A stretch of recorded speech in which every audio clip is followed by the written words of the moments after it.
The Life of King Alfred the Great.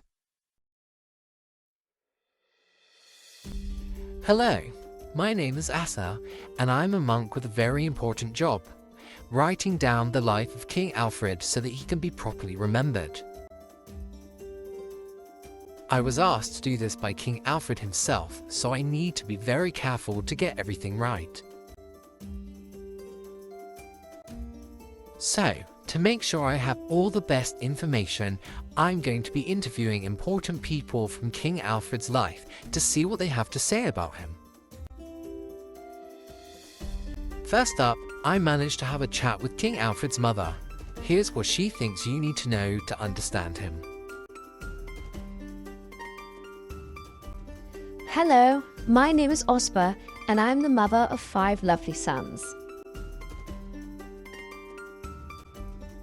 Alfred is younger than all of his brothers, but that doesn't hold him back. He practices all the necessary skills for a young nobleman, including sword fighting, horse riding, and archery. He's not just good at fighting though, he's really clever and loves to read as well. I once decided to encourage my sons to study by promising that whoever memorized a book first would win a nice copy of it. Alfred was determined and worked hard to learn the story as quickly as he could. In the end, his hard work paid off and he won. Thank you, Osper. Next, I'm going to be talking to someone whose life was changed quite a lot by King Alfred's policies.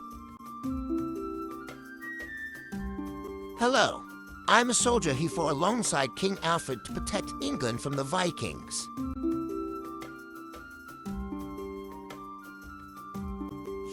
After King Alfred made peace with the Vikings and we didn't need to focus on fighting anymore, I was given a good amount of land to live on as thanks for my time in the military. People like me who got land in exchange for fighting are called thanes.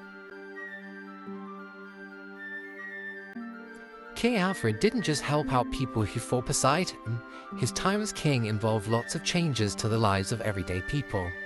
Next, we'll be talking to someone who is not quite so happy about the changes that were made.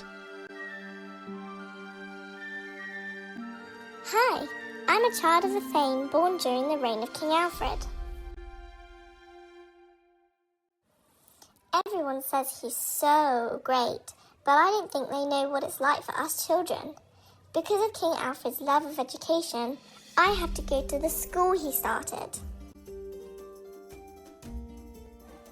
He did help make learning a lot easier and more fun though, so it's not all bad. Before he was king, all the important books were written in Latin, so it was much harder to read them. Now they've been translated into Anglo-Saxon, so I can actually understand what they say. I guess Alfred's education reforms had some pros and cons, but most people I've spoken to seem to be pretty happy about the changes. Now we're going to talk to someone else who hasn't always agreed with King Alfred's ideas. Hello, my name's Guthrum, and I'm a Viking leader.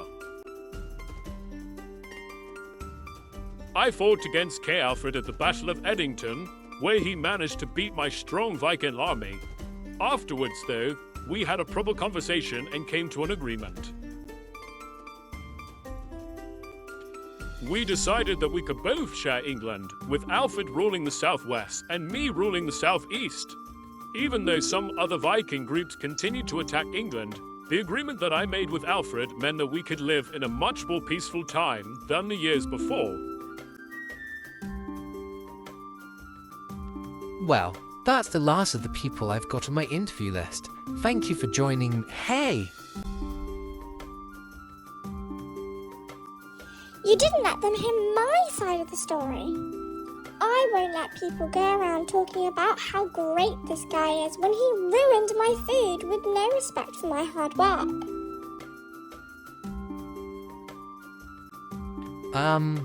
I'm sorry, ma'am. I didn't have your name on the list to be interviewed. Could you let us know who you are and how you know King Alfred?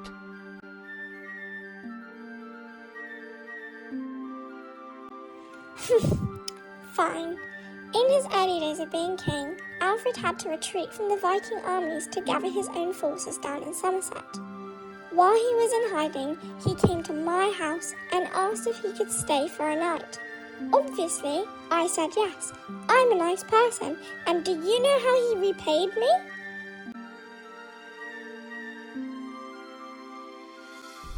The one thing I asked him to do was to keep an eye on my cakes and make sure they didn't burn. He had one job, and what did he do? He let them burn.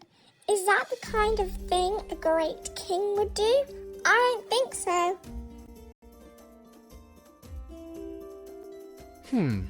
Thank you for sharing that very interesting story. I haven't been able to confirm this story from anyone else yet, so I'm not sure if I should include it in my biography.